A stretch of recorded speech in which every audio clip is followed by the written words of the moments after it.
ဥပုသ်ဆောင်ခြင်းအဓိပ္ပာယ်ဘုရားဘာသာမှာဘာသာရေးကိစ္စတစ်ခုဖြစ်တဲ့ဥပုသ်ဆောင်ခြင်းဆိုတာဘာသာရေးကျင့်စဉ်တစ်ခုအနေနဲ့ဘုရားဘာသာဝင်သူတော်စင်တွေတိုင်းအားလုံးဥပုသ်နေ့ရောက်လာပြီဆိုရင်ဥပုသ်ဆောင်ကြတယ်ဥပုသ်ဆောင်တယ်ဆိုတာဘာလို့ထားလဲလို့အလေးအနက်ဘုရားမြတ်စွာဟောကြားတော်မူခဲ့တဲ့သုတ္တန်တွေကနေထုတ်နှုတ်ပြီးတော့ဘုရားမြတ်စွာရဲ့မူရင်းရွယ်ချက်ဖြစ်တဲ့ဥပုသ်ဆောင်သုံးခြင်းရဲ့အဓိပ္ပာယ်ကြာကြာနာနာသိထားဖို့လိုအပ်တယ်မိယောဂလာမိဘတွေကဥပုသ်ဆောင်လို့လိုက်ပြီးစောင့်ရကနေပြီးတော့ဥပုသ်ဆောင်တယ်လို့ဒီလိုသိနေကြတော့လည်းပဲဥပုသ်ဆောင်သုံးခြင်းရဲ့ရည်ရွယ်ချက်ဥပုသ်ဆိုတဲ့စကားလုံးရဲ့အဓိပ္ပာယ်ကစပြီးတော့အလေးနဲ့ထားသိဖို့လိုတယ်။ဘာဖြစ်လို့လဲဆိုလို့ရှိရင်ဥပုသ်ဆောင်တယ်ဆိုတဲ့နေရာမှာဗုဒ္ဓဘာသာတွေမကဘူးတခြားဘာသာတွေကလည်းဥပုသ်ဆောင်တယ်ဆိုတာမရှိဘူးလား။ရှိတယ်။အဲ့တော့သူတို့ဥပုသ်နဲ့ကိုယ်ဥပုသ်နဲ့တချို့ကတော့မသိရင်တူတူပဲလို့ထင်နေတတ်တယ်။အနှစ်သာရပိုင်းမှာဥပုသ်ဆောင်ခြင်းရဲ့အနှစ်သာရပိုင်းကိုကြည့်ရတခါတရံကျတော့အတန်တူတော့လဲအဆံမတူဘူးဆိုတာအနှစ်သာရပိုင်းကကွာခြားမှုတွေအများကြီးရှိတတ်တယ်တခြားဘာသာဝင်တွေမှာလည်းဥပုသ်ဆောင်နေသူတို့မှလည်းသူတို့ရည်ရွယ်ချက်တွေနဲ့ဥပုသ်ဆောင်သုံးတယ်ဆိုတာရှိတယ်ပေါ့ဘုရားဘာသာဝင်သူတော်စင်တွေကိုတော့ဥပုသ်ဆောင်သုံးဖို့ဆိုပြီးတော့ရှေးအစဉ်လာရပြောရမယ်ဆိုလို့ရှိရင်လာဇန်းရှိရဲ့လာစုပ်ရှိရဲ့လာပြီလာွယ်လို့တလမှာ၄သတင်းဆိုပြီးတော့ဥပုသ်ဆောင်နေရှိကြတယ်အဲ့ဒီတလ၄သတင်းဥပုသ်ဆောင်ရောမြမကဘူးပဋိစာဂရဥပုသ်ဆိုတာရှိသေးတယ်အကျိုးနဲ့အပူဆောင်တာဆိုပါစို့ဥပုသ်နေ့မရောက်ခင်တရက်ကကြိုပြီးတော့စောင့်တယ်ဥပုသ်ထွက်တရက်ကိုစောင့်တယ်ဆိုတော့အကျိုးအပေါ်နဲ့တကွာဆိုတော့လာဇန်း9ရက်လာဇန်း10ရက်လာဇန်း9ရက်3ရက်လာပြီနေ့မှာဆိုလို့ရှိရင်လာပြီအဖိတ်နေ့လာပြီနေ့လာပြီကျော်1ရက်3ရက်ထို့တူပဲလာပြီကျော်10ရက်မှာလည်းပဲ3ရက်လာခွေနေ့မှာလည်း3ရက်ဆိုတလားမှာ12ရက်လောက်စောင့်တယ်ဥပုသ်နော်အဲ့ဒါလို့အကျိုးပုံနဲ့တကွာစောင့်တာပဋိစာဂရဥပုသ်လို့ခေါ်တယ်ပေါ့ရှင်းသူတော်စင်တွေကအဲ့ဒါလို့ဥပုသ်ကိုစောင့်နေရှိကြတယ်မြန်မာနိုင်ငံမှာလည်းပဲရှေးပိုင်းခေတ်ကာလတွေမှာဆိုလို့ရှိရင်ဝါတွင်းကာလ3လလုံးလုံးဥပုသ်ဆောင်တယ်ဆိုတာမျိုးတွေလုပ်ကြတယ်ရှင်းသူတော်စင်တွေဝါတွင်း3လမှာနေ့စဉ်နဲ့အမျှသီလဆောက်တည်ပြီးတော့ဥပုသ်ဆောင်ရတယ်ပါတိဟာရိယပက္ခဥပုသ်တို့ပါတိဟာရိယဥပုသ်တို့ပဋိစာဂရဥပုသ်တို့ဒီလိုဥပုသ်ရက်တွေဟာတာမန်ရက်မြတာမကဘဲနဲ့တိုးချဲ့ပြီးတော့ဥပုသ်သီလကိုစောင့်တည်ကြတယ်ဒါကရက်နဲ့ပတ်သက်ပြီးတော့ရှေ့ရဆောင်အနည်းဆုံးတော့တလ၄သတင်းဆိုတာဥပုသ်ဆောင်နေရှိကြတယ်ဥပုသ်ဆောင်တာဆိုတာပုရုဇဉ်ပုဂ္ဂိုလ်တွေမှဥပုသ်ဆောင်တာမဟုတ်ဘူးမြတ်စွာဘုရားလက်ထက်တော်ခါကာလတုန်းကသောတပန်ဖြစ်တဲ့ဝိသခာကျောင်းမှာကြီးတို့လို့သောတပန်ပုဂ္ဂိုလ်တွေကလည်းပဲဥပုသ်ဆောင်ဥပုသ်ကိစ္စကိုမျက်မျက်နှိုးနှိုးထားပြီးသတင်းနေဆိုရင်ဥပုသ်ဆောင်နေရှိကြတယ်နော်ကဲဒါပြင်ကောင်းပြီဥပုသ်ဆိုတာဘာကိုပြောတာလဲလို့ဥပုသ်ဆိုတဲ့စကားလုံးကမြန်မာစကားစစ်မဟုတ်ဘူးပါဠိစကားဥပောသထဆိုတဲ့စကားလုံးကလာတာဥပောသထဆိုတာပုတ်ခွဲလိုက်တော့ဥပနဲ့ဝတ္တထဥပဆိုတာကျင့်စဉ်တရားနဲ့ပြည့်စုံပြီးတော့ဝတ္တထကျင့်သုံးနေထိုင်ခြင်းလို့ဒီလိုအဓိပ္ပာယ်ရဆိုပါစို့8ပါးသီလဆောက်တည်ပြီးတော့နေတယ်ဆိုတာကျင့်စဉ်တစ်ခုအဋ္ဌံပြီးတော့နေတာပဲ ဒီဥပုသ်ဆောင်တဲ့အတွင်းမှာဒီအင်္ဂါ၈ပါးနဲ့အင်္ဂါ၈ပါးထဲမှာပါတဲ့အချက်လက်တွေကိုရှောင်ကျဉ်မယ်မလွန်ကျူးအောင်ထိမ့်သိမ်းစောင့်ရှောက်မယ်ဆိုတဲ့မွန်မြတ်တဲ့စိတ်ထားနဲ့ဒီလိုစောင့်သုံးတာကိုချင်းသီလနဲ့ကျင့်သုံးနေထိုင်ခြင်းလို့ဒီလိုထိပ္ပယ်ရတယ်နော်ဒါကဥပောဒထဆိုတဲ့စကားလုံးကနေပြီးတော့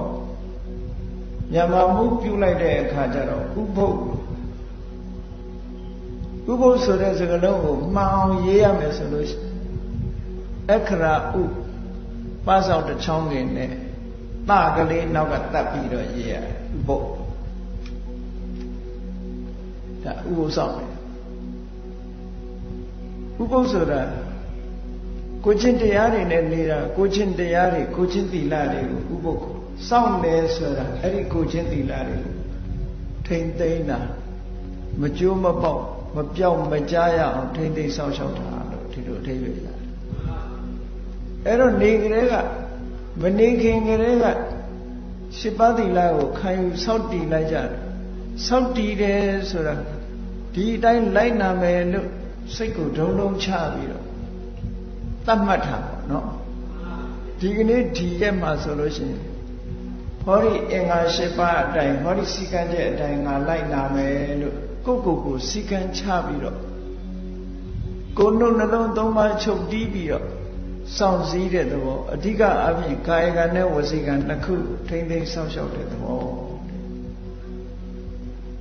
ဘာဖြစ်လို့ဒီလိုလုပ်ရတော့လို့ဆိုတော့ကာယကံမှုကျွလွန်မှုဝစီကံကျွလွန်မှုဆိုတာကတာမန်အားဖြင့်နေလိုက်လို့ရှိရင်လွယ်လွယ်ကူကူနဲ့ကျွလွန်မိတတ်ကြတယ်အဲ့ဒီလွယ်လွယ်ကူကူနဲ့ကျွလွန်မိတတ်တာတွေကိုမကျွလွန်ရအောင်လို့ဆိုပြီးတော့ထိမ့်သိမ်းစောင့်ရှောက်မှုတစ်ခုစီကံချပြီးတော့ထိမ့်သိမ်းစောင့်ရှောက်ပြီးတော့နေတာမျိုးဒီလိုဆိုလို့ဥပုသ်ဆောင်သုံးခြင်းရဲ့ရည်ရွယ်ချက်ကတော့လောဘတွေရောကြဖို့ဒေါသတွေရောကြဖို့မောဟတွေရောကြဆိုလိုတာကအကုသိုလ်တွေရောနဲသွားပြီးတော့ကုသိုလ်ဘက်ကတိုးပွားအောင်အကျင့်တရားတစ်ခုဒီနေ့ဒီရက်အချိန်ကပ်တတ်ပြီးတော့စောင့်သုံးကြအဲ့ဒီစောင့်သုံးတဲ့ဥပုသ်ရဲ့အကျိုးကလည်းပဲအမတန်မှကြီးမားတယ်မှန်မှန်ကန်ကန်စောင့်သုံးလို့ရှိရင်ရရှိရတဲ့အကျိုးကအမတန်မှကြီးမားတယ်တခြားဘာသာတွေမှာလည်းသူတို့နီးသူတို့ဟန်တဲ့ဥပုသ်ဆိုတာစောင့်ကြတယ်ဒါနဲ့ပတ်သက်ပြီးတော့ဘုန်းကြီးတို့ဥပုသ်လို့ဆိုလိုက်တာနဲ့တူတူပဲလို့ဒီလိုတော့မအောင်မေးတယ်အဲ့တော့ဗုဒ္ဓဘာသာဝင်သူတော်စင်တွေဟာအဓိပ္ပာယ်ရှိဥပုသ်ဆောင်မယ်ဆိုရင်ဘယ်လိုဆောင်ရမလဲအဓိပ္ပာယ်ရှိသောဥပုသ်ဆောင်နည်းမြတ်စွာဘုရားကဝိသခကျောင်းမှာကြီးဒီနေ့ကျတော့ကျောင်းလာပြီးတော့ဥပုသ်ဆောင်ဥပုသ်ဆောင်တဲ့နေ့ဝိသခမြတ်စွာဘုရားကမေးတယ်ဒီကနေ့ဘာလုပ်တာလဲလို့မေးတော့အရှင်ဘုရားတဲ့ဒီနေ့ဥပုသ်နေ့မို့တပည့်တော်ဥပုသ်ဆောင်ပါလေကျောင်းလာတဲ့အခါမှာရှောက်ဥပုသ်နေ့မို့ဥပုသ်ဆောင်ပါတယ်လို့ဆိုတော့မြတ်စွာဘုရားကဥပုသ်၃မျိုးရှိတဲ့အကြောင်းရှင်းပြတယ်အဲ့ဒီနေရာမှာအသင်္တရံချင်းကွဲပြားခြားနာသွားပြီဆိုတာကိုသတိထားဖို့နော်ဥပုသ်ဆောင်ဆိုပေမဲ့လို့နာမည်အားဖြင့်ဥပုသ်ဆောင်တယ်လို့ဆိုပေမဲ့လို့အနိတ္တရဘိုင်းကွာခြားသွားလို့ရှိရင်အကျိုးပေးခြင်းဟာလည်းကွာခြားသွားနိုင်တယ်ဒါကြောင့်မို့လို့မှန်ကန်တဲ့နိလန်းနဲ့အဓိပ္ပာယ်ရှိဥပုသ်ဆောင်တတ်ဖို့ဟိုရည်ကြည်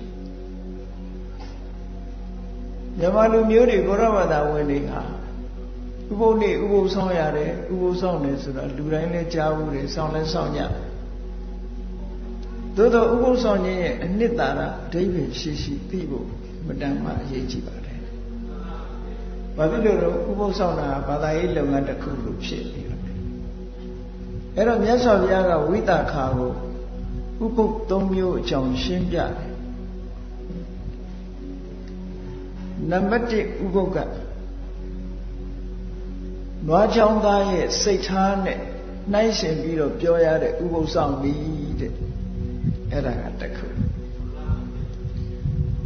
အဲ့ဒါကိုပါဠိလိုဂောပါလကုဘောဓထဂောပါလကဥဘောဓထဂောပါလကဆိုတာနွားချောင်းသားဥဘောဓထဆိုတာဥပုပ်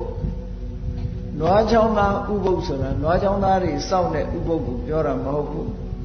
နွားချောင်းသားရဲ့စိတ်နဲ့စိတ်ထားနဲ့နှိုင်းယှဉ်ပြီးတော့ပြောရတဲ့ဥပုပ်မျိုးလို့ဒီလိုဆိုလို့လေ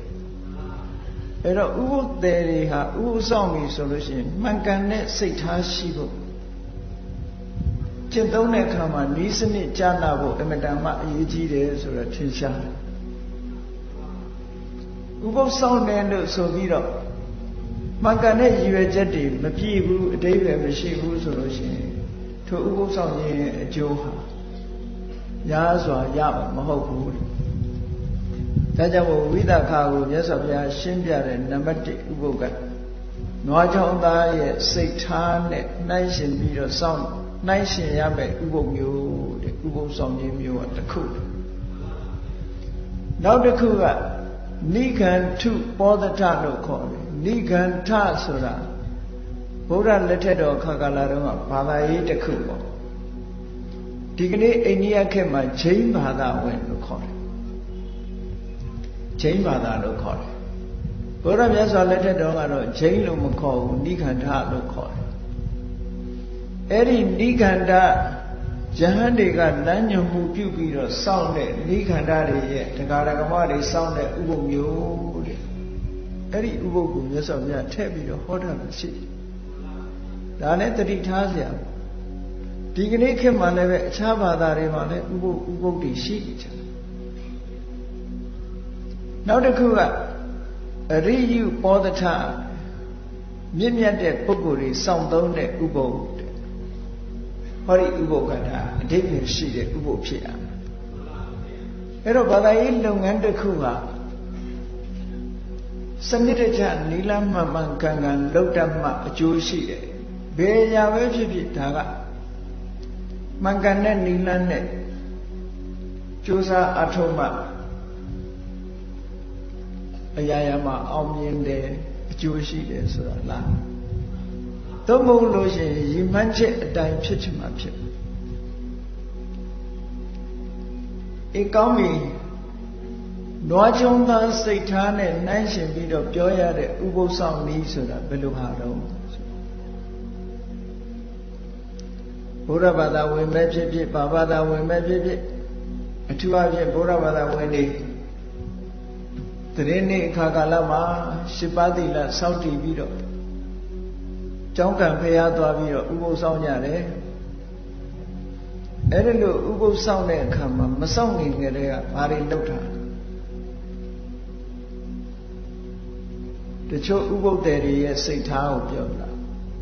မဆောင်ခင်ကဘာလုပ်တော့ဆိုဥပုသ်ဆောင်တယ်ဆိုရင်နေ့12နာရီရနေပြီးတော့နောက်တရက်မနေ့အာယုမတက်ခင်မစားရဘူးဆိုတဲ့အတိလေးဝင်မနေဘူးလားဝိကာလဘောဇနာမစားရဘူးဆိုတာတွေသိနေတော့ဘာကြောက်တုံဆိုရင်ထမင်းဆာမှာကြောက်တယ်အဲ့တော့ထမင်းဆာမှာကြောက်တဲ့အခါကျတော့ဥပုသ်ဆောင်သွားမယ်ဆိုလို့ရှိရင်ဖွဲရာရာတွေချက်ပြုတ်ကောင်းတို့ရာရာတွေချက်ပြုတ်ပြီးတော့ထမင်းမစားအောင်ဆိုပြီးတော့ပို့ပြီးတော့စားဖို့ကြိုတင်ပြီးတော့ပြင်ဆင်တယ်မလုပ်ဘူးလားအဲ့ဒါမျိုးပြင်ဆင်အဲ့ဒီလိုကြိုတင်ပြင်ဆင်ပြီးကောင်းတို့ရာရာတွေစားနောက်တရက်အတွက်တွေးသေးတယ်ဒီနေ့တော့ကြက်သားဟင်းနဲ့စားတယ်နောက်ရက်ကျတော့ဝက်သားဟင်းနဲ့စားမယ်ဟိုနောက်တရက်ကျတော့ဘာဟင်းချက်မယ်လဲဆိုပြီးတော့အစားအသောက်ကိုစိတ်ကူးပြီးတော့စောင့်တဲ့ဥပုသ်မျိုးတွေလည်းရှိတာပဲဒါအေးမြတ်စွာဘုရားကဒီကနေ့ဘာဟင်းနဲ့စားတယ်နေ့ပြင်ကဘာဟင်းစားမယ်တစ်ပတ်ခါဘာဟင်းစားမယ်အစားအသောက်တွေကိုစီမံပြီးစိတ်ကူးပြီးတော့စောင့်တဲ့ဥပုသ်မျိုးတွေတဲ့အဲ့ဒီဥပုသ်မျိုးတွေကအကျိုးသိပ်ပြီးတော့မရှိဘူးတဲ့နွားချောင်းသားတွေစိတ်သဘောထားနဲ့သွားတူနေတယ်အစားအသောက်ပေါ်မျောလင့်ပြီးတော့စားစရာတောက်စရာတွေမျောတွေးပြီးတော့စောင့်နေတဲ့ဥပုသ်ဟာဘာဥပုသ်တော့ဘာကိုမျောတွေးတာတော့ဆိုလို့ရှိရင်စားစရာတောက်စရာမျောတွေးခြင်းသည်အဘိဓါဆိုတာ စားเสียအာယုံပေါ်မှာရှေးရှုတွေးနေတဲ့လောဘစိတ်တွေဖြစ်နေတယ်ဒါပြောတယ်နော်ဒီနေ့ဒီဟင်းစားပြီးတော့ဥပုသ်ဆောင်နေနောက်ရဲကြတော့ဟိုဟင်းစားမယ်ဟိုအစားစားမယ်နဲ့အစားအစာတွေပေါ်မှာစိတ်အများကြီးရောက်ပြီးတော့စောင့်နေဥပုသ်တဲ့ဥပမာမဲ့နွားချောင်းသားတွေဟာနွားကိုကြောင်းပြီးတော့တနေ့ကုန်တဲ့အခါနွားတွေမောင်းပြီးတော့ခြံတဲ့ထက်နွားပိုင်ရှင်ကိုပြန်အပ်ပြီးတော့သူတို့ဘာတွေစိတ်ကူးလို့ဆိုရင်ဒီကနေ့ဒီနွားအုပ်ဒီစချက်မှကျွေးပြီးတော့ဒီနေရာမှာရေတိုက်တယ်လက်ပြင်ကကြတော့တို့စချက်ပြောင်းရမယ်ဒီစချက်မဟုတ်တော့ဘူးနောက်ထပ်စချက်တနေရာပြောင်းပြီးတော့ဘယ်နေရာမှာရေတိုက်မယ်ဆိုတဲ့စီမံချက်တွေမချကြဘူးလားနွားကြောင်းသားတွေဟာဒီကနေ့ဒီနေရာမှာနွားကြောင်းတယ်လက်ပြင်ကဟိုနေရာမှာကြောင်းမယ်ဆိုတဲ့စိတ်ကူးနဲ့နေတယ်လို့ပဲဥပုသ္တေဟာလည်းပဲဒီကနေ့ဒီဟင်းနဲ့စားတယ်လက်ပြင်ကကြတော့ဟိုဟင်းချက်မယ်ဟိုအစားအစာစားမယ်ဆိုပြီးတော့စားရေးတောက်တာလုံးပန်းပြီးတော့စားရေးတောက်တာကိုသာတွေးတောပြီးတော့စောင့်တဲ့ဥပုသ်မျိုးဟာနွားကြောင်းသားစိတ်သဘောထားနဲ့တူးနေသည့်အတွက်ကြောင့်မြတ်စွာဘုရားကအဲ့ဒါကိုဂောပါလကုပောဒထာတဲ့နွားကြောင်းသားရဲ့စိတ်နဲ့နှိုင်းရှင်ပြီးတော့ပြောရမယ့်ဥပုသ်ဆောင်ခြင်းမျိုးလို့ခေါ်တယ်အဲ့ဒီဥပုသ်ဆောင်ခြင်းမျိုးဟာလောဘနဲ့အချိန်များကုန်တာမဟုတ်လောဘစိတ်တွေထိန်းနိုင်တာမဟုတ်သည့်အတွက်ကြောင့်မြတ်စွာဘုရားကနမဟပလောတဲ့အကျိုးများမရှိဘူးတဲ့နမဟာနိတံသောများစွာသောအာနိသင်တွေရမှာမဟုတ်ဘူးလို့ဒီလိုပြောတယ်အဲ့တော့မမှန်ကန်ဘူးပေါ့အဲ့ဒီစိတ်ဓာတ်မျိုးလေဥပုသ်မဆောင်နိုင်ဘူးပေါ့နောက်တစ်ခုနိခန္ဓာတွေစောင့်တာတော့ဒါကတော့ဘုရားဘာသာနဲ့မဆိုင်ဘူးနိခန္ဓာဆိုတဲ့ပုဂ္ဂိုလ်တွေကဥပုသ်နေ့မှာဆိုရင်သူတို့တရားဓမ္မတွေကိုပြောတယ်တဲ့ဘာပြောတော့ဆိုစောက်တီခိုင်းတယ်သူတို့ယူခိုင်းတဲ့သီလကဘာလို့ဆိုလို့ရှိရင်အရှိအယမျက်နှာမှာယူဇနာတရားရဲ့ဟိုဘက်ကတ attva တွေမတတ်ဘူးလို့အဓိဋ္ဌာန်လိုက်တောင်ဘက်ကလည်းပဲယူဇနာတရားရဲ့ဟိုဘက်ကတ attva တွေမတတ်ဘူးအနောက်ဘက်ကလည်းယူဇနာတရားရဲ့ဟိုဘက်ကတ attva တွေမတတ်ဘူးမြောက်ဘက်ကလည်းပဲခုယူဇနာတရားရဲ့ဟိုဘက်ကတ attva တွေမတတ်ဘူးယူဇနာတရားဆိုတာတယူဇနာတွေမဲ့10မိုင်12မိုင်ရှိနေယူဇနာတရားဆိုအလွန်ဝေးတာမဟုတ်လားအဲ့တော့ဒီအတွင်းကတ attva တွေကိုတော့တတ်မယ်ဆိုတဲ့အဓိပ္ပာယ်ရနေတယ်ဟုတ်ကဲ့သူဥပုပ်ကစောင်းပုံဆောင်နည်းကနေမြေနဲ့ကန့်တတ်ပြီးတော့စောင့်တာသူကယူဇနာတရားအပြင်ဘက်ကသက်ရှိတ attva တွေကိုမစောင့်ဘူးပါဏာတိပါဒထိမ့်သိမ်းစောင့်ရှောက်မယ်အရှိဘက်ကယူဇနာတရားဟိုဘက်တောင်ဘက်ကယူဇနာတရားဟိုဘက်အနောက်ဘက်ကယူဇနာတရားဟိုဘက်မြောက်ဘက်ကယူဇနာတရားရဲ့ဟိုဘက်မှာရှိတဲ့တ attva တွေကိုမတတ်ပါဘူးလို့ဟောပါဏာတိပါဒဝေရမဏိသူတို့ပေါ်မှာတပ်ဖြတ်ညှင်းဆဲမှုမလုပ်ပါဘူးရှောင်ကျင်မမယ်လို့ဆိုတဲ့ဥပုပ်အဲ့ဒီဥပုပ်ကတော့တော်တော်လူပါဝါတဲ့ဥပုပ်ပဲเนาะဘာလို့လဲဆိုလို့ရှိရင်တတ္တဝါတတ်ခြင်းဟိုဝေးကြီးထီအောင်ဘယ်သူကသွားတတ်နေမလို့အဲ့တော့အတွင်းသားကလက်လန်းမိတာတွေတော့တတ်လို့ရတယ်ဆိုတဲ့အဓိပ္ပာယ်ကရနေတယ်ပြီးတော့ဥပုပ်နေ့မှာဘာဆိုခိုင်းသေးတုံးလို့ဆိုတဲ့အခါကျတော့ငါဟာဘယ်သူနဲ့မှမပတ်သက်ဘူးဘယ်သူဟာမှမဟုတ်ဘူးတခြားလူဟာလည်းငါနဲ့မဆိုင်ဘူးငါရဲ့ဟာငါရဲ့ဆွေမျိုးမဟုတ်ဘူးလို့နှုတ်ကနေဆိုပြီးတော့စောင့်တည်ရတယ်တဲ့ဥပုသ်စောင့်တည်ရတယ်နာဟံကွသနိကတ္တစီကိစ္စနတတ္တနိပါဠိလိုကြတာနာသမမကွသနိကိစ္စနတတ္ထိအဓိပ္ပာယ်ကတော့ငါဟာဘသူရဲ့မှချောင်းကြဆိုင်ရမဲ့လူမျိုးမဟုတ်ဘူးတခြားလူတယောက်ဟာလည်းငါရဲ့ချောင်းကြဆိုင်ရမဲ့လူမျိုးမဟုတ်ဘူးငါအမျိုးလည်းမဟုတ်ဘူးဘာမှမတော်ဘူးဆိုတဲ့ဒီအဓိဋ္ဌာန်ချက်ကိုဆိုရတယ်တဲ့ အဲ့ဒီဥပုသ်ဆောင်တဲ့နေ့ဒါနိကန္ဓတွေဆောင်တဲ့နေ့အဲ့တော့သူတို့ဆောင်တဲ့ဟာနှစ်ချက်ရှိတယ်ယူဇနာတရားရဲ့ဟိုဘက်ကတ attva တွေကိုမတတ်ဘူးလို့ဆိုတော့တချို့တ attva တွေကိုတော့တတ်ခွင့်ရှိတယ်ဆိုတော့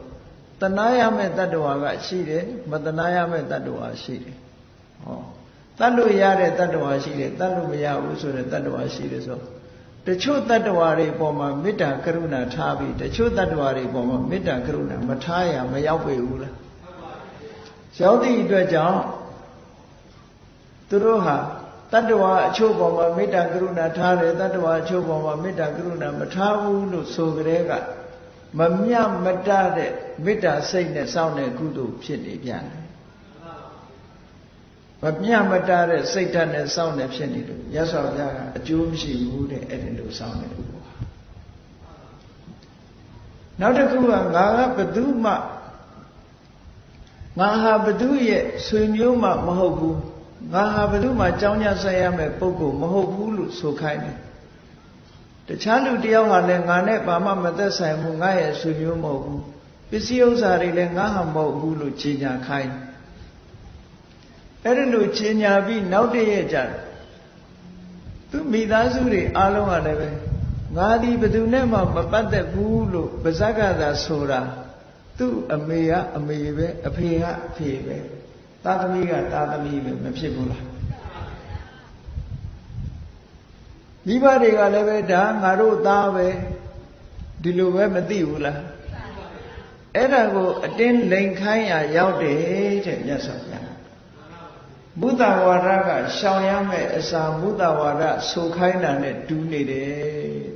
ငါဟာဘယ်သူနဲ့မှမပတ်သက်ဘူးဘယ်သူရဲ့ဆွေမျိုးမှမဟုတ်ဘူးဆိုတာကလိန်နာခြင်းတစ်မျိုးဖြစ်နေတယ်တဲ့မုဒ္ဒဝါဒကိုဆိုခိုင်းရရောက်တယ်နောက်တည့်ရဲ့ဥပုပ်ကထွက်တဲ့အခါကျတော့အိမ်မှာသူရှိတဲ့ပစ္စည်းတွေခုနတုန်းကတော့ကြေညာထားတယ်ငါနဲ့ဆိုင်တဲ့ပစ္စည်းမရှိဘူးလို့ငါဟာမဟုတ်ဘူးလို့ကြေညာထားပြီမဲ့လို့မပြောမပြုနဲ့အဲ့ဒီကြေညာထားတဲ့ပစ္စည်းတွေကို तू ကယူသုံးတယ်ဓာတုပစ္စည်းကိုအရမှာတော့ဟုတ်ကဲ့အဲ့ဒါလို့ယူသုံးတယ်ဆိုလို့ရှိရင်ဘာဖြစ်တုံအဒိဏဒါနမဖြစ်ဘူးလား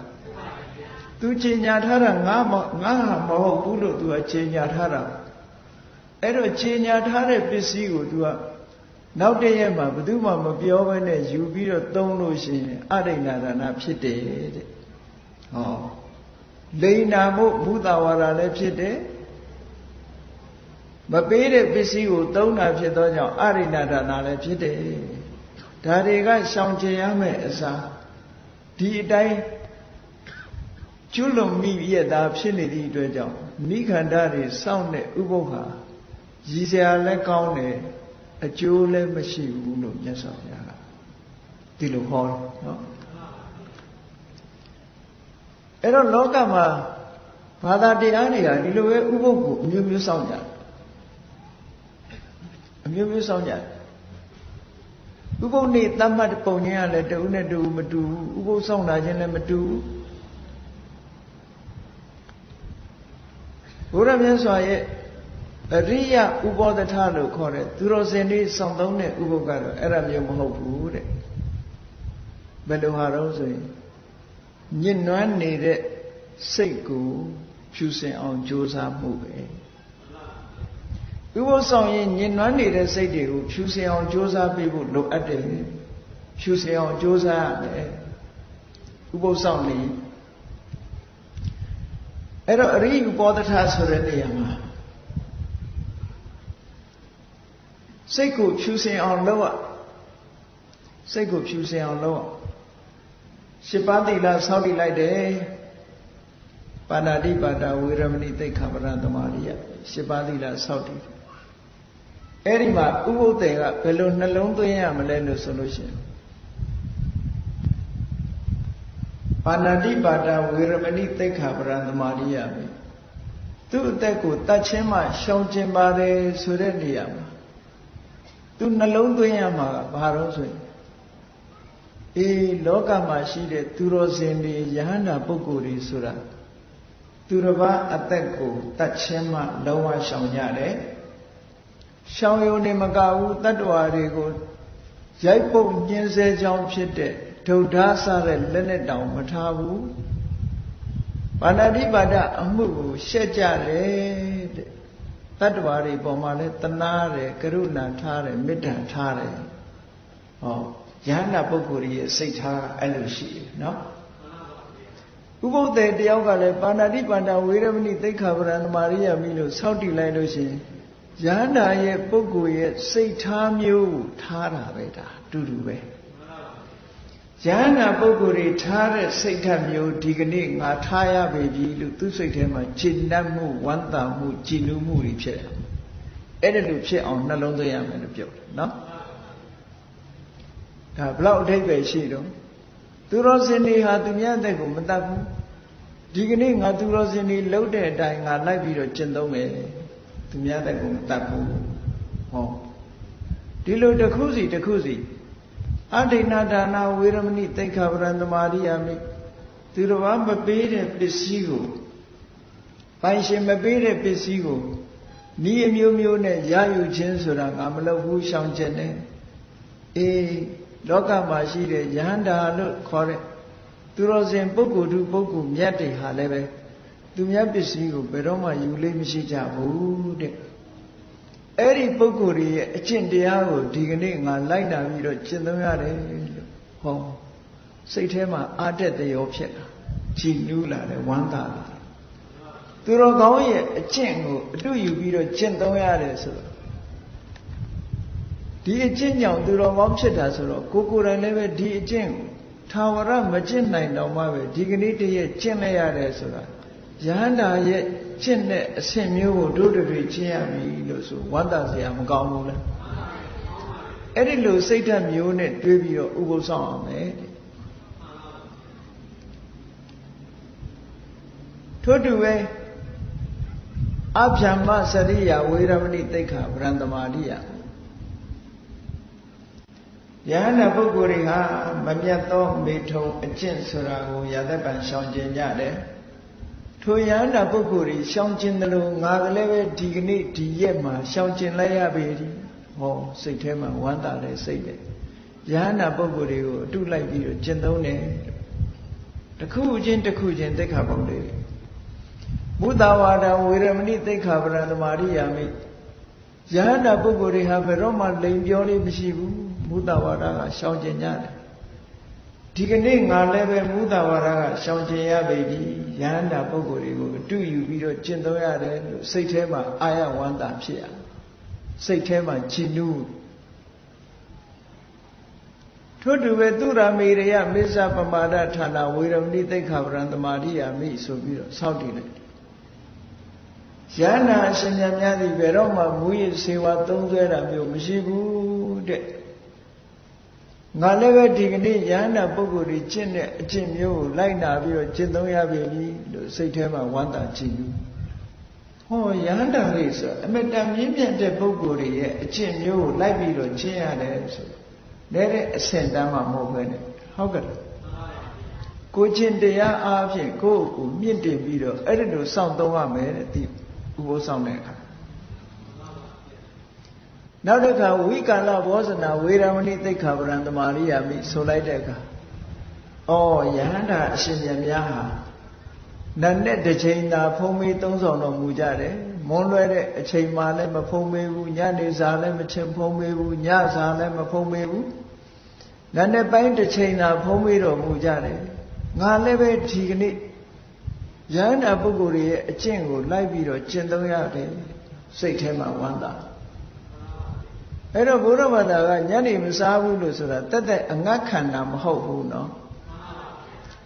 တက်တက်အငတ်ခန္ဓာမဟုတ်ဘူးတကယ်သူတော်စင်ပုဂ္ဂိုလ်တွေဟာညစာကိုရှောင်ကြတယ်ဘာဖြစ်လို့ညစာကိုရှောင်တယ်လဲလို့ဆိုလို့ရှိရင်အဓိပ္ပာယ်ကညစာစားခြင်းအပြင်လူတွေမှာ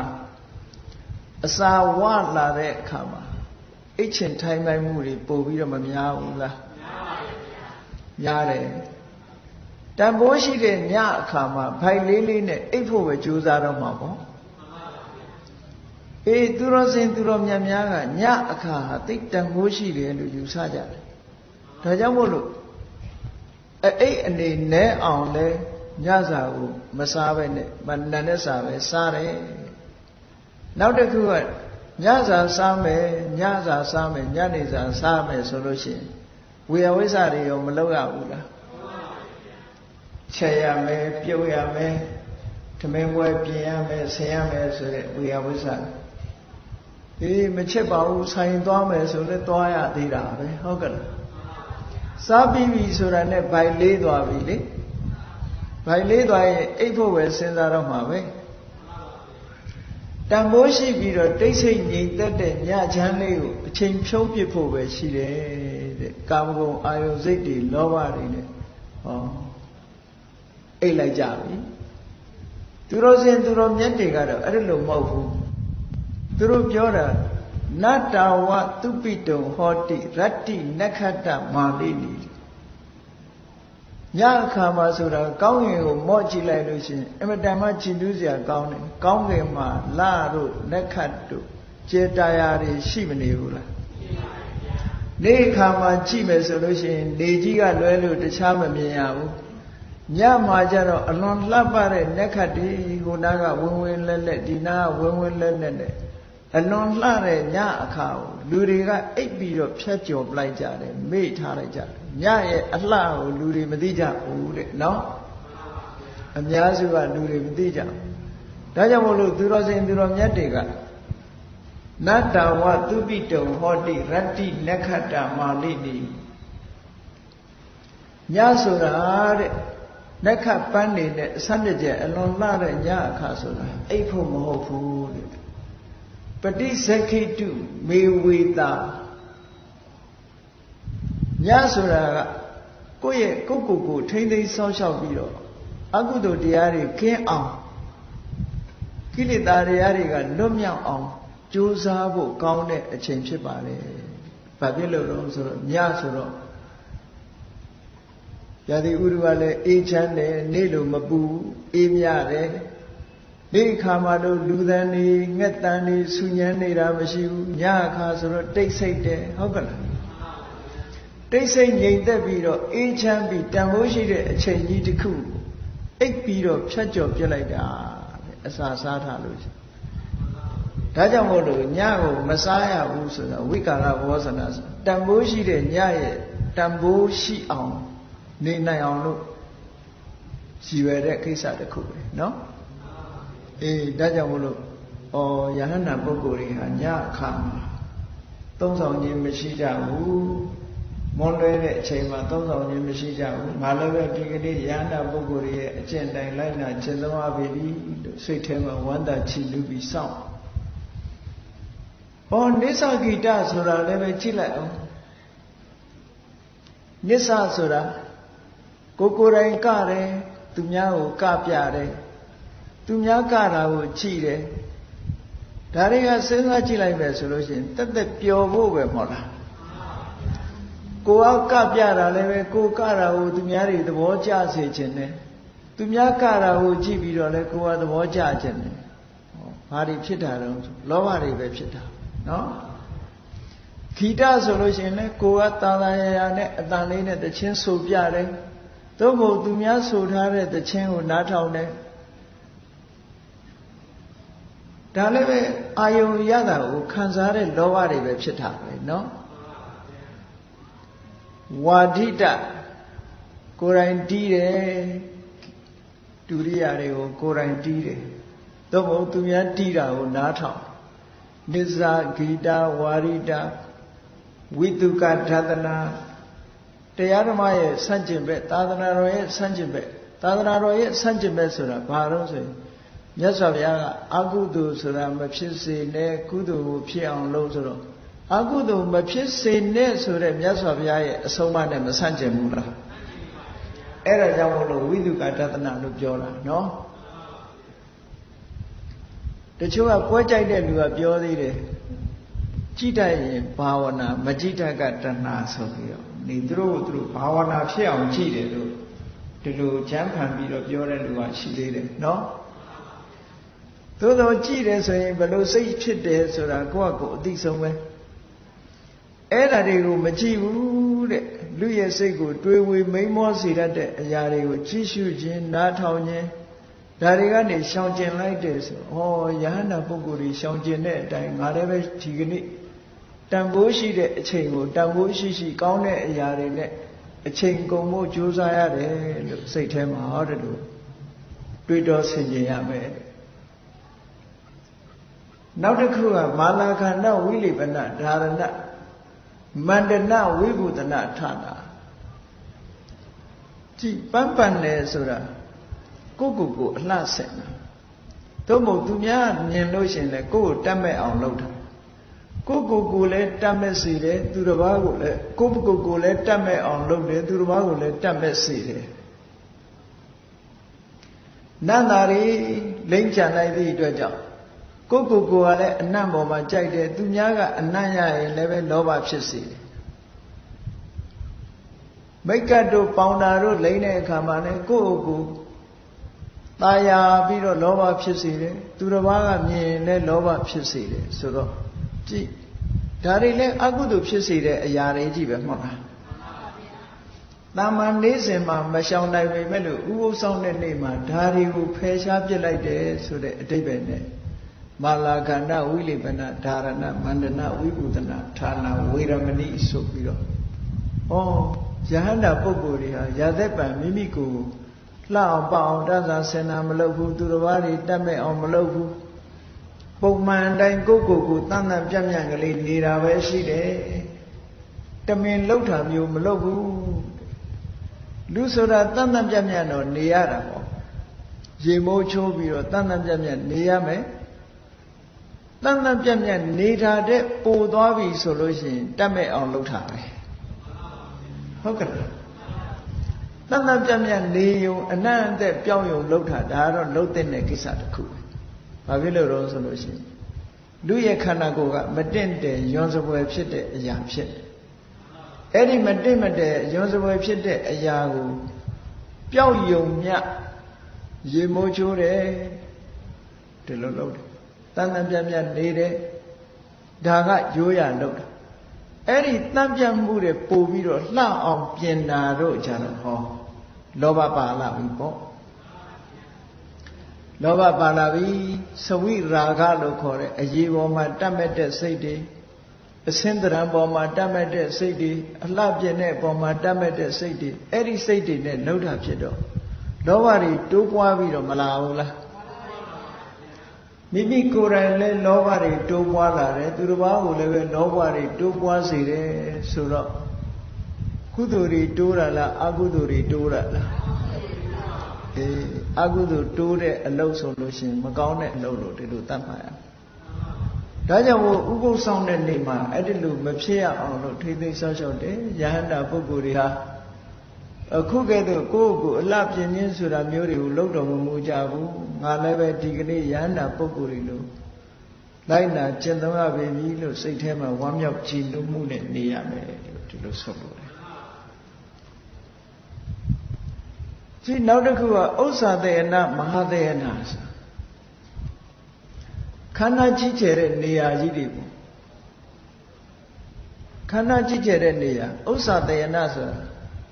2000တော်တဲ့မြင့်ပြီးတော့ကိန်းခန်းကြီးတဲ့နေရာကြီးတွေအမြင့်ကြီးတွေမှာအိဋ္ဌာမျိုးမဟာတေယနာဆိုအမတန်ထူးခြားတဲ့နေရာကြီးတွေမှာအိဋ္ဌာမျိုးဒါကဇိမ်ခံပြီးတော့အိတ်တဲ့အိယာတွေကိုရည်ညွှန်းပြီးတော့ပြောတာနော်ဇိမ်ခံပြီးတော့အိတ်တဲ့အိယာတွေမှာမအိတ်ဘူးတဲ့အဲ့ဒါမျိုးကိုမသုံးမဲ့နဲ့မြင့်သောနေရာမြတ်သောနေရာလို့ဆိုတဲ့ကိန်းခန်းကြီးတဲ့ဟာတွေမလုပ်ဘဲနဲ့ symbol light ပေါ့ရိုးရိုးကလေးအိတ်ဖို့အိတ်ဆက်တဲ့နေရာလေးလို့အဲ့တော့ရိုးရိုးလေးအိတ်တယ်ဆိုတာတက်တောင့်တက်တာအိတ်ဖို့မပြင်းသင့်ဘူးလို့ဒီလိုပြောတာမဟုတ်ဘူးတချို့ကအိပ်ရာကိုသေးသေးချာချာခန်းနှောင်းအောင်ပြင်ပြီးတော့ထားတာရှိသေးတယ်လေသေးသေးချာချာကိုခန်းခန်းနာနာဆိုဖာကြီးတွေနဲ့အလှပြင်ပြီးတော့အိပ်ကြတာရှိသေးတာဘူးအဲ့ဒါလို့အလှပြင်ပြီးတော့ခန်းခန်းနာနာကြီးအမတန်မြင့်ပြီးတော့တကယ်မင်းဆိုရာဇာတွေတထေးတကြွယ်တွေသုံးတဲ့အသုံးမျိုးတွေနဲ့သုံးပြီးတော့ကိန်းခန်းကြီးတဲ့နေရာမျိုးမနေပါဘူး ရိုးရိုးလေးပဲဒီပါမယ်လို့ဟောဥစ္စာတေနမဟာတေနယန္တာပုဂ္ဂိုလ်တွေဟာဒီတိုင်းကျင့်သုံးရတယ်ကြည်လေမြတ်စွာဘုရားသခင်ကိုတော်မြတ်မင်းသားဘဝတုန်းကအဲ့ဒီလိုကိန်းခန်းရှိတဲ့အမတန်မြင့်တဲ့နေရာတွေမြတ်တဲ့နေရာတွေကောင်းတဲ့နေရာတွေမှာနေလာပြီပဲလို့တောထွက်ပြီးတော့တရားကျင့်တဲ့အခါကျတော့သစ်ပင်အောက်ဒီတိုင်းထိုင်တာမဟုတ်လားအိတ်ဆရာရှိလေသစ်ပင်အောက်မှာပဲဒီတိုင်းပဲလေဘုရားဖြစ်တော်မူတဲ့အခါတောင်မှကြည်ပါလားသုတ်တိယဆိုတဲ့ပုံနာကလှူလိုက်တဲ့မျက်ရှိစုပ်ကိုဖြန့်ခင်းပြီးတော့ထိုင်တာလေမျက်ခင်းလေးပေါ်ထိုင်တော့မျက်ခင်းလေးဆိုတော့အလွန်အေးတာအဲ့ဒီမျက်ခင်းလေးပေါ်တွေရာဒီကဆုံလာကြီးဆိုတော့မျက်ခင်းလေးပေါ်ထိုင်လိုက်ရရင်မျက်စိမ့်စိမ့်လေးပေါ်မှာအမတန်အေးအဲ့ဒီပုံမှာတင်းမြင်ခွေးထိုင်ပြီးတော့မြတ်စွာဘုရားရဲ့အလောင်းတော်မှာတရားဓမ္မရှုရင်းကနေဘုရားဖြစ်သူရောက်သွားတာလေအဲ့တော့ကိန်းခန်းကြီးတဲ့နေရာတွေမှာမဟုတ်ဘူးအဲ့ဒီလိုရိုးရိုးလေးနဲ့ကျင့်ကြံကြုတ်ကုတ်နေသွားတဲ့အနေအထိုင်မျိုးဟာယဟန္တာပုဂ္ဂိုလ်တွေကျင့်သုံးတဲ့နေရာမျိုးဖြစ်တယ်ဒါကြောင့်မို့ငါလည်းပဲဒီကနေ့အဲ့ယဟန္တာပုဂ္ဂိုလ်တွေကျင့်သုံးတယ်လို့လိုက်တာကျင့်သုံးရပြီလို့စိတ်ထဲမှာဝမ်းသာကြည်နူးမှုဖြစ်ရမယ်လို့ဒီလိုဆိုတာနော်အဲ့ဒါလို့၈ပါးသီလကိုတစ်ခုစီတစ်ခုစီစောင့်တည်ပြီးတော့ကျင့်သုံးခြင်းစိတ်ထဲကဒီအတွေးလေးတွေနဲ့မှန်ကန်တဲ့အမြင်ကလေးတွေနဲ့စောင့်သုံးတဲ့ဥပုသ်ဟာအလွန်အကျိုးကျေးဇူးများတဲ့ဥပုသ်လို့ဒီလိုပြောတယ်နောက်အဓိကအားဖြင့်ဥပုသ်ဆောင်နေတဲ့ပုဂ္ဂိုလ်တယောက်ဟာစိတ်ရဲ့အညစ်အကြေးတွေမဖြစ်အောင်ဥပုသ်ဆောင်တာကတော့ကြည့်အဓိကကစိတ်အညစ်အကြေးတွေမဖြစ်အောင်လုပ်တာဆိုပေမဲ့ကာယကံမှုနဲ့ဝစီကံမှုမကျွလွန်အောင်ထိမ့်သိမ့်ထားတာအဲ့ဒီအဓိကအပြင်စိတ်ကိုမထိန်နေဘူးအဲ့ဒါကြောင့်မလို့စိတ်ကိုထိန်နိုင်အောင်ဥပုသ်ဆောင်တဲ့ပုဂ္ဂိုလ်ဟာဘာအာယုန်နဲ့နေရမလဲဘာအာယုန်နဲ့နေရမလဲဆိုရင်မြင့်မြတ်တဲ့ပုဂ္ဂိုလ်တွေကနံပါတ်1ဗျံမှုဩဒထမြင့်မြတ်တဲ့ပုဂ္ဂိုလ်နဲ့နေနိုင်အောင်ကြိုးစားတဲ့မြင့်မြတ်တဲ့ပုဂ္ဂိုလ်ဆိုတာဘယ်သူပြောတာလဲဆိုဖရာဥပုသ်ဆောင်တဲ့ဥပုသ်တယ်တယောက်ဟာဘုရားကုံတော်ကိုနှလုံးသွင်းပြီးတော့နေရမယ်နှလုံးသွင်းတယ်ဆိုတာဘုရားကုံကိုအာယုံပြုပြီးတော့သူတဏ္ဍာမှာဖြစ်မဲ့လောဘတွေဒေါသတွေမောဟတွေကိုဖယ်ရှားပစ်တာစိတ်ရဲ့အညစ်အကြေးတွေမိမိရဲ့တဏ္ဍာမှာမဖြစ်အောင်ဆေးကြောပစ်တာဘာနဲ့ဆေးကြောပစ်ဘုရားကုံတော်နဲ့ဆေးကြောပစ်တယ်တဲ့နော်ခုခေတ်မှာတော့ဂုံတော်ပရိစိတ်တယ်ဆိုပြီးတော့စိတ်ကြတယ်ဂုံတော်ပရိစိတ်တဲ့အခါမှာဂုံတော်ပေါ်စိတ်မရောက်ဘဲနဲ့ပฏิပတ်အရေးအတွက်ပေါ်မှာစိတ်ရောက်နေလို့ရှိရင်အနှစ်သာရအပြင်တော့နည်းနည်းရောနေမှုရှိမှာပဲနော်ပฏิပေါ်စိတ်ရောက်ရမှာမဟုတ်ဘူးအဓိကကတော့ဂုံတော်ပေါ်ကိုစိတ်ရောက်ရမှာဖယားဂုံတော်တွေကိုတစ်ခုစီမိမိတတ်သိနားလည်တယ်လို့ဂုံတော်တွေပေါ်မှာစိတ်ရောက်ပြီးတော့နှလုံးသွင်းဆင်ခြင်ပြီးတော့ဥပုသ်ဆောင်လိုက်ရမယ်အဲ့ဒါလို့ဥပုသ်ဆောင်လိုက်လို့ရှိရင်လူရဲ့စိတ်ထဲမှာအညစ်အကြေးတွေဂုံတော်အာယုံပြုခြင်းအပြင်ဆေးကြောတန့်စင်လိုက်တာဘုရားကုံကိုအာယုံပြုပြီးတော့ချီနူးတဲ့စိတ်တွေပေါ်လာတယ်ဝမ်းသာတယ်ပီတိတွေဖြစ်တယ်အဲ့ဒီပီတိကိုဝိပဿနာရှုလိုက်မယ်ဆိုရင်တမက်တဖို့ရသွားနိုင်သေးတယ်အဲ့ဒါလို့တမက်တဖို့ရသွားတဲ့ပုဂ္ဂိုလ်တွေလည်းများများစွာရှိတယ်အဲ့တော့ဥပုသ်ဆောင်ရင်းကနေပြီးတော့မြတ်စွာဘုရားဂုံကိုအာယုံပြုပြီးတော့နေမယ်ဆိုလို့ရှိရင်အဲ့ဒီဥပုသ်ကိုဗျံမှုပောဒထတဲ့မြင့်မြတ်တဲ့ပုဂ္ဂိုလ်နဲ့အတူနေပြီးတော့စောင့်သုံးတဲ့ဥပုသ်တဲ့ဒီလိုဖြစ်ဖို့လိုတယ်နော်နောက်တစ်ခုကြတော့ဘုရားကုံကိုအာယုံတော့မပြုဘူးဘာကိုအာယုံပြုတော့ဆိုလို့ရှိရင်မြတ်စွာဘုရားဟောကြားထားတဲ့မိမိသိတဲ့တရားတွေသို့မဟုတ်တရားရဲ့ဂုဏ်ကြီးတွေကိုဆင်ခြင်စဉ်းစားပြီးတော့နေတယ်တရားရဲ့ဂုဏ်ကြီးတွေမြတ်စွာဘုရားဟောတဲ့တရားဟာတကယ်မှန်ကန်တဲ့တရားပဲအမှန်တိုင်းဟောတာဖြစ်တယ်သက်ခတမှန်ကန်ဟောတဲ့တရားဖြစ်လို့ဘုရားဟောတဲ့တရားဟာကြားနာလိုက်ရုံမဲ့အပူစင်တယ်ကျင့်လိုက်လို့ရှိရင်လည်းချမ်းသာတယ်ကျင့်ပြီးလို့ရှိရင်လည်းပဲနိဗ္ဗာန်ထိအောင်ကောင်းကျိုးချမ်းသာတွေပေးနိုင်တယ်လို့ဟော နာယုံနဲ့ပဲအပူပန်မှုတွေကင်းသွားတယ်ဒီတရားမျိုးမြတ်စွာဘုရားဟောတယ်လို့ဓမ္မရဲ့ဂုဏ်ရည်တွေကိုသက်ခါတာတို့တဏ္ဍိဋ္ဌိကတို့အကာလိကမိမိနားတယ်လို့ဆင်ញင်ပြီးတော့စဉ်းစားပြီးဥပုသ်ဆောင်မယ်ဆိုလို့ရှိရင်ဒီပုဂ္ဂိုလ်ရဲ့စိတ်တွေဟာတရားနဲ့အတူရှိနေသည့်အတွက်ကြောင့်တရားဂုဏ်ကိုအာယုပြုရင်တရားဂုဏ်နဲ့မကောင်းတဲ့စိတ်တွေကိုဆေးကြောပြစ်ရမရောက်ပေဘူးလားအဲ့ဒါလို့ဆေးကြောပြစ်လိုက်လို့စိတ်ဓာတ်ကလေးဖြူစင်ကြည်နူးပြီးတော့ဝမ်းသာကြည်နူးတဲ့စိတ်တွေဖြစ်လာတယ်တဲ့အဲ့ဒီဝမ်းသာကြည်နူးတဲ့စိတ်ကလေးတွေနဲ့နေလို့ရှိရင်ဓမ္မုပောဒထတရားဂုဏ်ကိုအာယုပြုပြီးတော့နေတာစောင့်သုံးတဲ့ဥပုသ်လို့ဒီလိုခေါ်တယ်ထို့တူပဲတန်ဃာတွေရဲ့အရိယာတန်ဃာတွေရဲ့ဂုဏ်တွေအရိယာတန်ဃာတွေဆိုတာသုပ္ပတိပန္နောမှန်ကန်တဲ့အကျင့်တွေကျင့်တယ်ဥဇုပတိပန္နောဖြောင့်မတ်စွာကျင့်တယ်ညာယပတိပန္နောနိဗ္ဗာန်လမ်းကြောင်းပေါ်ရောက်တဲ့အကျင့်မျိုးကျင့်တယ်တာပိစိပတိပန္နောမှန်ကန်တဲ့အကျင့်တွေကျင့်တယ်လို့ဟောဒီလိုကျင့်ကြံကြုတ်ကိုအထောက်မှုအပိုင်းကဆင်ခြင်စဉ်းစားတာအာဟုနေရောပါဟုနေရောအဲ့ဒီအကျင့်တွေကိုအောင်မြင်မြင်ကျင့်ထားသည့်ပုဂ္ဂိုလ်ဖြစ်သည့်အတွက်ကြောင့်အာဟုနေရအဝေးကယူလာတဲ့ပစ္စည်းတွေနဲ့ပူဇော်ထိုက်တဲ့ပုဂ္ဂိုလ်တွေပါဟုနေရအိမ်မှာဧည့်သည်တွေဘာတွေလာရင်ကျွေးဖို့ဆိုပြီးတော့အစင်းနဲ့ထားတဲ့ပစ္စည်းဥစ္စာတွေနဲ့ကျွေးမွေးတဲ့ပုဂ္ဂိုလ်တွေလို့ဒီလိုတန်ခါဂုဏ်တွေကိုတစ်ခုစီအာယုပြုပြီးတော့စောင့်ရှောက်မယ်ဆိုလို့ရှိရင်တန်ခုပောဒထလို့ခေါ်တယ်တန်ခါဂုဏ်ကိုအာယုပြုပြီးတော့ကြည်နူးဝမ်းသာတဲ့စိတ်တွေနဲ့နေမယ်ထို့တူပဲကိုယ့်ရဲ့ကိုချင်းသီလတွေကိုဆင်ញင်တွေးတောပြီးစောင့်သုံးမယ်ဆိုရင်သီလနုဿတိ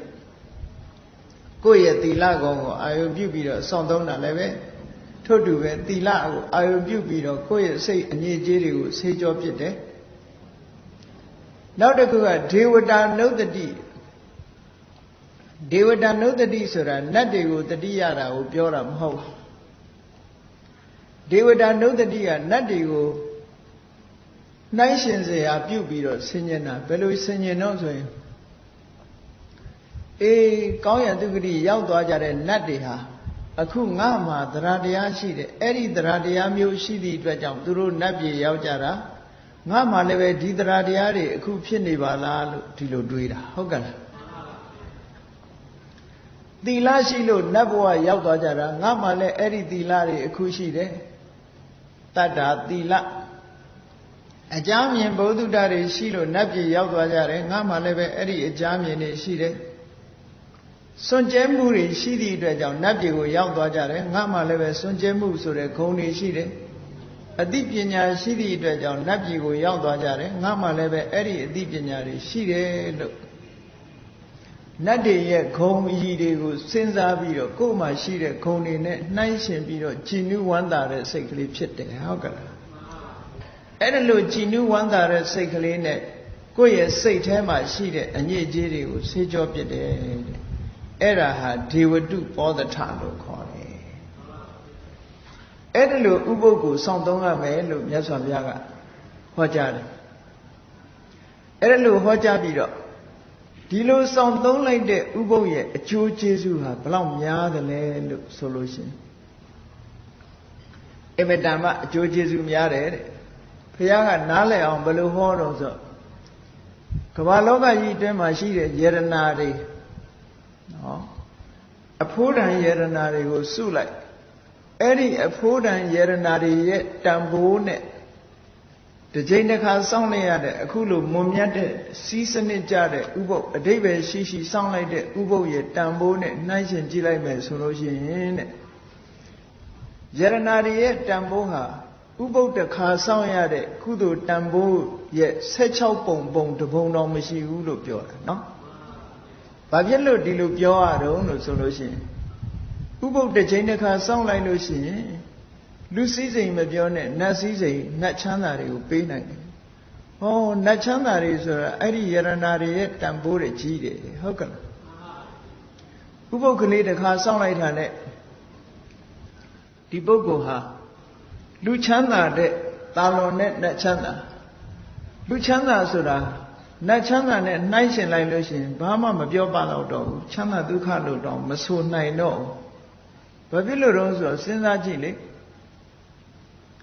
လူပြေမှာအနှစ်90မှစတုမာရနတ်ပြေမှာတရက်ဖက်ရှိသေးတာတက်တန်းချင်းအပြင်လဲကွာတယ်စီးစိမ်ချမ်းသာခြင်းအပြင်လဲကွာတယ်လူပြေမှာအနှစ်တရာဆိုရင်တာဝရိန္ဒနတ်ပြေမှာတရက်ဖက်ရှိသေးတယ်နော်အဲ့ဒီရက်တွေနဲ့တွက်လိုက်တဲ့အနှစ်900ဟာစတုမာရနတ်ပြေရဲ့တက်တန်းတစ်ခုပဲအဲ့ဒီရက်တွေနဲ့တွက်တဲ့အနှစ်1000ဟာတာဝရိန္ဒနတ်ပြေရဲ့အသက်ဆိုတော့နတ်သက်တွေကတဖြည်းဖြည်းတဆတိုးသွားတာနဲတဲ့အသက်တွေမဟုတ်ဘူးရှည်လျားတာချမ်းသာဒုက္ခကလည်းအလွန်တရာကြီးမားတယ်ဆိုတော့လူချမ်းသာနဲ့နတ်ချမ်းသာနှိုင်းရှင်ကြည့်လိုက်မယ်ဆိုရင်မနှိုင်းရှင်နိုင်လောက်အောင်နတ်ချမ်းသာကတာလွန်နေတယ်ပေါ့နော်လူဆိုလို့ရှိရင်အသက်50လောက်ဆိုမအိုဘူးလားဟိုမှာတရက်ပဲရှိသေးတယ်လေစိစိမ်ချမ်းသာခံစားရတာချင်းကလည်းတအားกว่าတယ်တက်တိုင်းကလည်းတအားกว่าစတုမာရိနတ်ပြည်မှာတရက်ရှိပဲတာဝရိန္ဒနတ်ပြည်မှာနေဝက်ပဲရှိသေးတယ်ဟုတ်ကဲ့လားအဲ့လိုနတ်ပြည်တွေဟာတစ်ခုနဲ့တစ်ခုတာလွန်သွားလို့ဟောဒီဥပုသ်ဆောင်လို့ရှိရင်အခုပြောတဲ့နတ်ပြည်တွေအလုံးရောက်နိုင်တာဖြစ်သောကြောင့်ဥပုသ်ဆောင်ရခြင်းအကျိုးကျေးဇူးဟာအလွန်ကြီးမားတယ်လို့မြတ်စွာဘုရားကဟောတယ်ဒါတွေမကဘူးတရားမင်းကြီးကတခါပြောတယ်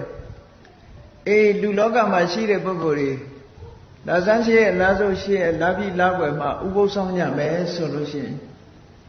အဲ့ဒီပုဂ္ဂိုလ်တွေကိုတရားမင်းကြီးကပြောတာသူလိုတရားဘဝရောက်ချင်လို့ရှိရင်တဲ့ဥပုသ်ဆောင်ကြပါလို့တရားမင်းကြီးကနတ်တပည့်အစည်းအဝေးတစ်ခုမှာမိန့်ခွန်းပြောတဲ့အဲ့လိုမိန့်ခွန်းပြောတာကိုမြတ်စွာဘုရားကဘာပြောတော့ဆိုတရားမင်းပြောတဲ့စကားဟာမပြည့်စုံဘူးတဲ့ဟုတ်ကဲ့သူပြောတာကငါလိုတရားဖြစ်ချင်လို့ရှိရင်ဥပုသ်ဆောင်လို့ဆိုသူပြောတဲ့စကားမပြည့်စုံဘူးတဲ့တကယ်ပြောရမှာကတော့ယဟန္တာပုဂ္ဂိုလ်ကငါလိုယဟန္တာဖြစ်ချင်ရင်ဥပုသ်ဆောင်လို့ပြောရမယ်တဲ့ဟောဒါကြောင့်မို့လို့ဥပုသ်ဆောင်တယ်ဆိုတာနဲတဲ့ကုသိုလ်မဟုတ်ဘူးတဲ့ယဟန္တာပုဂ္ဂိုလ်ကသာလေငါလိုယဟန္တာဖြစ်ချင်တဲ့ပုဂ္ဂိုလ်တွေဥပုသ်ဆောင်ကြပါလို့ဟောအဓိပ္ပာယ်ရှိလာတဲ့ဘုရားဘာသာတို့ရဲ့ကျင့်စဉ်တစ်ခုဟာပုံပြက်ပန်းပြက်မဖြစ်စေဘဲနဲ့အဓိပ္ပာယ်ရှိရှိဥပုသ်ကိုစောင့်သုံးနိုင်ဖို့အမြဲတမ်းအရေးကြီးပါတယ်ဥပုသ်လို့ပြောလိုက်တာနဲ့ဘာသာကြားတွေကလည်းသူတို့လည်းဥပုသ်ဒီလည်းဥပုသ်တူတူလို့တချို့ကထင်နေတတ်ကြတယ်ဟုတ်လားအနိတ္တရဘိုင်းမှာအလွန်ကွာခြားတယ်ဆိုတာအလုံးသဘောပေါက်နားလည်ပြီးဘုရားမြတ်စွာဟောကြားတော်မူခဲ့တဲ့တကယ်စစ်မှန်တဲ့အရိယုပောဒထလို့ခေါ်တဲ့သူတော်စင်သူတော်မြတ်တို့စောင့်သုံးတဲ့ဥပုသ်ကိုကိုယ်စီကိုယ်ငှချင်းကြံကြိုးကုပ်အားထုတ်စောင့်သုံးနိုင်ကြပါစေကုန်သတည်း